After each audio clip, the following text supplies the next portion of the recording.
వివాహం కాని వారికి ఒక అద్భుతమైనటువంటి సమయం వచ్చేసింది. 26 ఏళ్ల లోపు వివాహం కాని వారికి ఇప్పుడు స్టార్ట్ అయిపోతుంది 2026 వివాహం. అద్భుతంగా ఉంటుంది. సంతాన ప్రాప్తి, మొదటి సంతానం అయితే రెండో సంతానం కోసం, సంతానమే కాని వారికి సంతానపరంగా అద్భుతమైనటువంటి యోగం అని కూడా చెప్పొచ్చు. ప్రస్తుత జీవన శైలిలో ఆహారపు అలవాట్లు జంక్ ఫుడ్కి దూరంగా ఉండండి. అలా జంక్ ఫుడ్కి దూరంగా ఉండకపోతే మీ యొక్క ఆరోగ్యం మీద దెబ్బ పడుతుంది. ఒక శస్త్రచికిత్స కూడా అయ్యే అవకాశం ఉంది.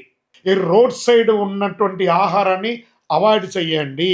ఇంకా ఉద్యోగంలో ఉన్న వాళ్ళకి పెద్ద బాధ్యత పెరుగుతుంది, పెద్ద పదవి వస్తుంది, మంచి పేరు వస్తుంది, గౌరవం పెరుగుతుంది. ఇవన్నీ రావడం కాదు మీ జీవితంలో. సెకండ్ లైఫ్ అంటే నా దాంట్లో సెకండ్ ఇన్నింగ్స్ అంటారు చూసారా లైఫ్లో, అలాంటి సెకండ్ ఇన్నింగ్స్ మీ జీవితంలో 2026 నుంచి మారుతుంది. ఎలా భూమి వస్తుంది, ఇల్లు కొంటారు, స్థిరాస్తి కొంటారు, స్పెక్యులేషన్ పెరుగుతుంది, స్వేచ్ఛగా ఆలోచిస్తారు, మిమ్మల్ని మీరు ఆలోచిస్తారు.